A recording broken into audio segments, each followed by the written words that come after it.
everyone, welcome from Beijing. This is Ask China. We provide this important opportunity to raise your questions to people in charge.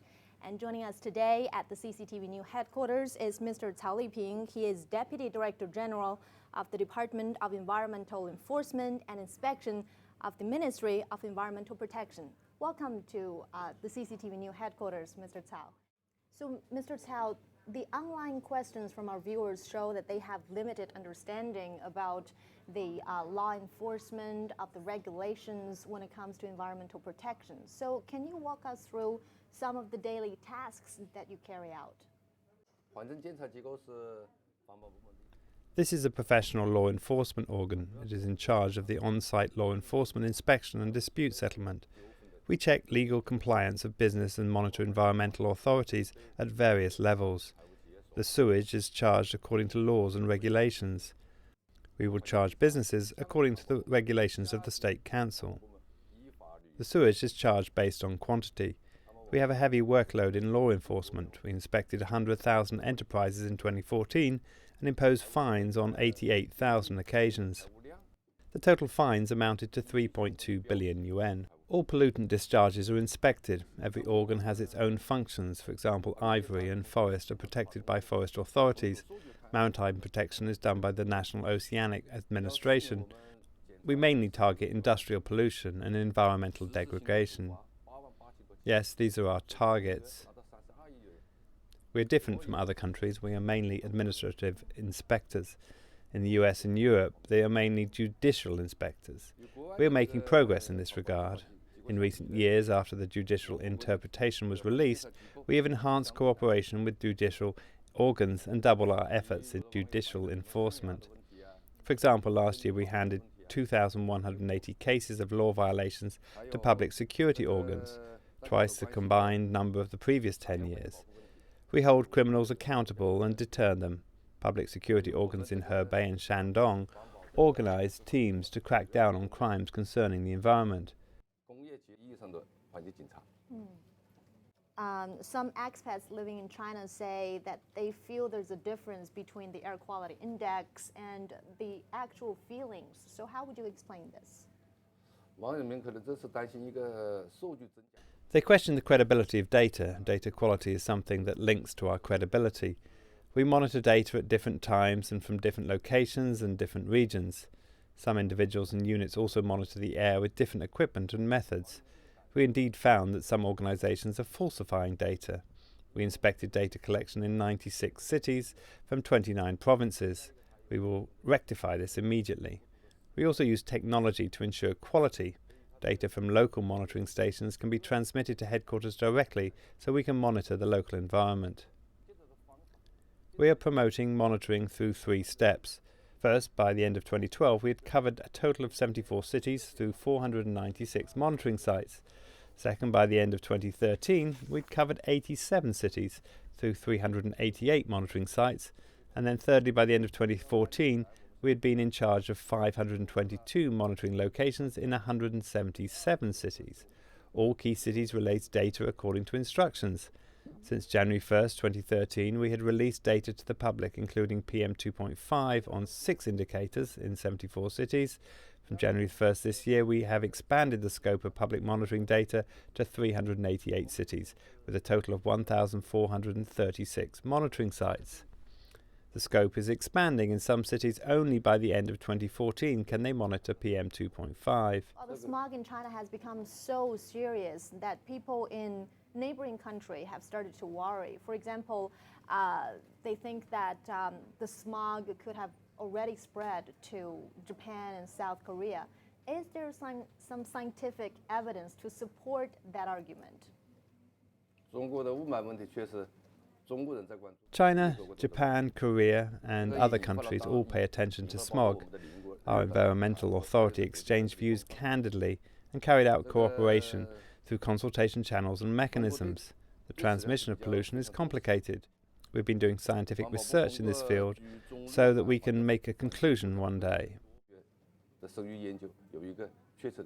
So we are hearing many different voices. Some are trying to challenge environmental authorities, and they say that to test if the water quality is up to standard, the only way is to have the environmental head dive in and swim.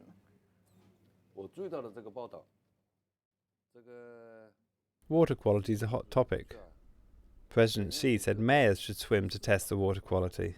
China's protection law states that local governments should be responsible, so President Xi's words reflect his expectation. Local governments should be responsible as well. This is a legal responsibility. In recent years, we have come a long way, but some rivers and lakes remain polluted. Minister Chen claimed at a press conference that we would make an action plan for the water prevention. The government should enhance water treatment. There are many successful experiences. Some governments tackle corruption first and then address pollution. These aggressive measures pay off. We will shoulder our responsibility and intensify efforts in law enforcement so that we can improve water quality. So we understand the government has put forward a new environmental law to try to preserve the environment. To what extent do you think the law will be effective? And also, do you think there will be loopholes? 这个新的环保法呀，确实是环境保护这个娱乐上层次环保的一部最严厉的法律。 The law is regarded as the strictest in history. It has set environmental protection as a national policy and included it into the law. In balancing environment protection and economic development, it requires that the two should be coordinated. Enforcement should also be strengthened. Measures like daily punishment, closing and detaining, and limiting and stopping products will help tackle environmental crimes. Measures like transferring to security departments and administrative detention will also strengthen enforcement. These measures will help increase the cost of crime, maintain the authority of the law, and protect the environment. So last November, China imposed draconian restrictions to try to improve the air quality. And in northern China, half of the cars are banned from the streets, and also factories were shut down just to ensure the air quality during the APEC. And people came up with the word APEC blue to try to describe something beautiful but don't last.